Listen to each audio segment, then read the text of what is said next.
जब भी आप सर्व करते हैं परमेश्वर को, जब भी सेवा करते हैं परमेश्वर की, प्रभु हमें ब्लेस करता है, हमें ऊंचा करता है। यदि आप मेरी भी टेस्टिमनी देखें तो पहले मैं प्रभु को बिल्कुल नहीं पहचानती थी, जस्ट जानती थी, नाम सुना था क्योंकि मेरे पेरेंट्स, मेरी फैमिली प्रभु में थी, लेकिन मैं प्रभु को बिल्कुल नहीं पहचानती थी, जस्ट डिनाई करती थी।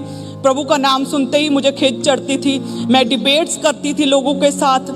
लेकिन जैसे ईस्टर के दिन परमेश्वर का पवित्र आत्मा मुझ पर उतरा था, ईस्टर वाला दिन मॉर्निंग का टाइम, जब मेरा पूरा परिवार तैयार हो रहा था प्रभु के घर जाने के लिए, संडे ईस्टर मनाने के लिए, तो मैं घर में थी, ऐसे ही लेटी थी। मुझे पता था मेरी आज छुट्टी है, पूरे घर के लोग जा रहे हैं, मैं फ्री हूँ, मैं रिलैक्स हूँ, मेरी तो आज छुट्टी, मेरे लिए हॉलीडे है। और मैं लेटी थी और पवित्र आत्मा उतरा था, मैं पूरी तरह से पाताल में नीचे धंस गई थी और मुझे ऐसा लग रहा था कि मेरी आखिरी सांस चल रही है, मैं मरने पर हूँ, मैं मर जाऊंगी। मेरी आंखें खुली थी, मुझे मेरी मम्मा सामने रेडी हो रही दिख रही थी, वो चलती फिरती रेडी हो रही दिख रही थी, लेकिन मेरा मुंह टोटली जबान बंद थी, आंखें खुली थी, कुछ भी बोल नहीं पा रही थी।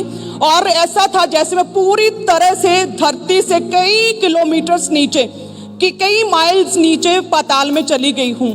और ऐसा कई सेकंड्स तक हुआ और उस समय मेरे कानों में आवाज आ रही थी कि प्रभु तुम्हें बहुत पसंद करता है, परमेश्वर तुझे चुनना चाहता अपने कामों के लिए, आ मेरी बेटी, उठ मेरी बेटी, चल मेरे घर। और जैसे ये आवाजें लगातार मेरे कानों में कई सेकंड्स तक गूंजती रही और मुझे ऐसा था कि मैं मरने पर हूँ, मेरी आखिरी सांस चल रही है, सांस रुकी है, लंबी लंबी सांस आ रही है, कुछ भी बोल नहीं पा रही हूँ। जैसे मैं ऊपर आई और जैसे ही एकदम से ऐसा लगा कि यस, मैं अब बिस्तर पर, मैं पृथ्वी पर वापस आ चुकी हूँ। कई मील्स का, कई किलोमीटर्स का सफर तय करके पूरी स्पीड के साथ फिर मैं अपने बिस्तर पर जैसे ही आ गई तो मेरी जुबान खुली और सबसे पहले मैंने बोला कि मम्मा मैं भी जा रही हूँ चर्च। हालेलुया। वो सभी सरप्राइज्ड के इतना कठोर हृदय, ये कैसे चेंज होगी, क्या हो गया इसे। फिर उन्हें मैंने अपना एक्सपीरियंस बताया। उस दिन मैं फर्स्ट टाइम गई ईस्टर पर, प्रभु के घर गई, प्रभु ने अपना आप जाहिर किया मुझ पर और उसके बाद जाहिर करने के बाद भी बहुत सी प्रॉब्लम्स रही, लगातार फैमिली प्रॉब्लम्स रही, दुष्ट आत्मा के अटैक रहे। मदर मेरी, उन्हें जैसे एकदम से बेहोश हो जाती थी और मेरी सिस्टर्स पर भी डेविलिश अटैक्स होते थे। पूरी तरह से पूरा परिवार डेविल के अटैक्स के नीचे था और हर समय सिर्फ रोते थे और कोई नहीं था आसरा हमारा और कोई मददगार नहीं था। हमें कुछ नहीं पता था कि अब आगे क्या होगा, लेकिन जस्ट खड़े रहें प्रभु में, जस्ट हम खड़े रहें परमेश्वर में, प्रभु के साथ बने रहें। और फिर एक मुबारक दिन हमारी लाइफ में आया कि कनाडा से एक भाई हमारे हैं, तो उन्होंने कॉल किया और उन्होंने अंकुर नरूला मिनिस्ट्री के बारे में पहली बार बताया हमें। हालेलुया, तारीफ करे सब जन, थैंक यू जीसस। हम बहुत दुखी थे और कोई भी आस नहीं थी कि चेंजेस कैसे होंगे, क्या होगा हमारा, बुरे हाल थे पूरी तरह से। और वो कनाडा से भाई, उन्होंने हमें कॉल किया, उन्होंने मिनिस्ट्री के बारे में बताया, बोला कि आप जाओ, वहां पर बड़े काम परमेश्वर के होते हैं, प्रभु वहां पर आपको छुएगा, आपको ब्लेस करेगा, डिप्रेशन से और दुष्ट आत्मा से आजाद करेगा।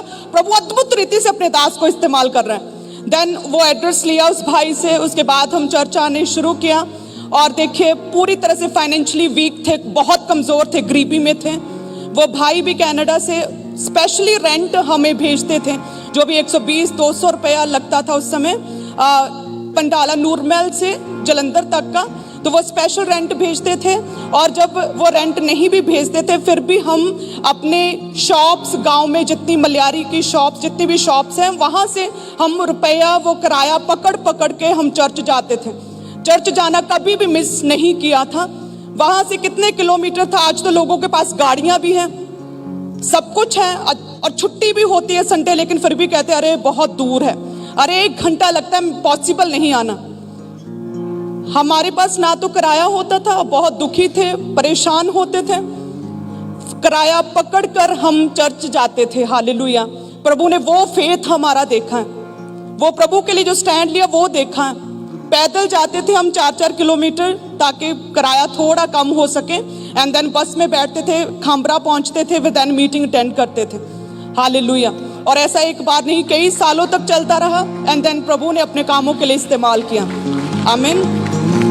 सो इट मीन्स कि सर्व करो परमेश्वर को, सेवा करो परमेश्वर की। बाइबल में जितने भी आप लोगों को देखते, जितने भी हीरोज को देखते हैं जिनकी लाइफ में परमेश्वर ने काम किया है, उन्होंने मूल्य अदा किया है प्रभु के लिए। सो आपको बैठे बिठाए आराम से रिलैक्स्ड और आलसी होकर आपको कुछ नहीं मिलेगा। आपको मूल्य अदा करना पड़ेगा, आपको परमेश्वर के लिए मूल्य को अदा करना पड़ेगा। आमीन। देन प्रभु आपकी लाइफ में कार्य करेगा। ऐसा नहीं कि 1 घंटे का अगर मेलबर्न ब्रांच है, अरे मेरे लिए तो बहुत दूर है, मैं आ नहीं सकता, तो देन परमेश्वर भी कहता कि मैं तेरी लाइफ में कुछ भी नहीं कर सकता। हालेलुया। सो प्रभु किसी के साथ कोई भी पक्षपात नहीं करता। यदि परमेश्वर मुझे चुन सकता है, यहाँ पर खड़ा कर सकता है, अपने कामों के लिए इस्तेमाल कर सकता है, अपना आप मुझ पर जाहिर कर सकता है। देखिए आज मेरे कारण मेरा पूरा घराना, मेरा पूरा परिवार ब्लेस्ड है, फाइनेंशियली ब्लेस्ड है, हर तरह के अटैक से फ्री है, अच्छा सुंदर उनका घर है। इतने अनॉइंटेड प्रभु के दास के साथ हमारा रिश्ता परमेश्वर ने जोड़ा है, अपनी ब्लड लाइन के साथ जोड़ा है। आमीन। जो कि बिल्कुल भी अगर दुनियावी रीति से देखे तो पॉसिबल नहीं था। हालेलुया। सो इसीलिए हमेशा सर्व करें परमेश्वर को और अपना मूल्य प्रभु के लिए, प्रभु के कामों के लिए अदा करें। बैठे बिठाए कुछ नहीं मिलेगा। सो अपने बेस्ट बीज को आज हम बोएंगे कि प्रभु हमारी लाइफ के लिए भी काम करे, प्रभु हमारे लिए बोले, प्रभु हमारी प्रार्थनाओं को उत्तर दे, प्रभु हमारी लाइफ को चेंज करे, हमें ऊंचा करे, प्रभु की योजनाएं हमारी लाइफ में सिद्ध हो, पूरी हो सके। सो अपने बेस्ट बीज को बोएंगे, अपने दिलों को खोलें, प्लेज लें परमेश्वर के साथ प्रभु के कामों को करने का, मूल्य अदा करें, क्योंकि परमेश्वर ने मूल्य देकर आपको खरीदा, अपने खून के साथ परमेश्वर ने अपने लहू के साथ आपको खरीदा है। हालेलुया। सो सभी जन अपने बीजों को ऊंचा उठाएं। धन्यवाद यीशु, thank you Jesus Christ, thank you Jesus. जितने भी जन बोते हैं प्रभु, तेरा पवित्र आत्मा छुए, तेरी सामर्थ्य एक जन को छुए परमेश्वर, हर एक खटी को अपने महिमा में धन में से पूरा करे परमेश्वर, अपने स्वर्ग के भंडारों को खोले खुदावंद। जिन भी कमाइयों से, जिन भी जॉब्स, बिजनेस से परमेश्वर ये बीजों को लेकर आ रहे हैं खुदावंद, तेरा पवित्र आत्मा छुए परमेश्वर, फाइनेंशियली ब्लेसिंग्स इन लोगों की लाइफ में आ जाए, डैम गेट्स को अपने खोले परमेश्वर, इन्हें उमड़ता हुआ बर्तन बनाए परमेश्वर, किसी भी तरह की कोई भी घटी इन लोगों की लाइफ में ना रहे, इनकी लाइफ से हर तरह की लीकेज को खत्म करें, शेद वाली थैलियों को भरे परमेश्वर, फजूल खर्चियों को, दुष्ट आत्माओं को झिड़के परमेश्वर, हर तरह की बीमारी की स्पिरिट को, दुष्ट आत्मा की स्पिरिट को इनकी लाइफ से झिड़के परमेश्वर, इनके 90% को ब्लेस करें परमेश्वर, बचे हुए पैसे को ब्लेस करें खुदावन। जितने भी जन बोने के लिए आज तैयार है, तेरा पवित्र आत्मा छुए, तेरा फेवर इन लोगों को मिले परमेश्वर, इन्हें ऊंचा करे प्रभु यीशु मसीह के सामर्थी नाम में, आमीन। सो सभी जन अपने बेस्ट को बोएं, प्रभु के लिए मूल्य को अदा करें, जैसे मैंने किया, जैसे प्रभु के दास ने किया। देन प्रभु आपको छुएंगे, ब्लेस करेंगे। सो अभी हम बीजों को बोएंगे एंड देन वर्शिप के बाद प्रभु के दास हमारे बीच में होंगे। तारीफ करें सभी जन प्रभु की प्रेजेंस के लिए।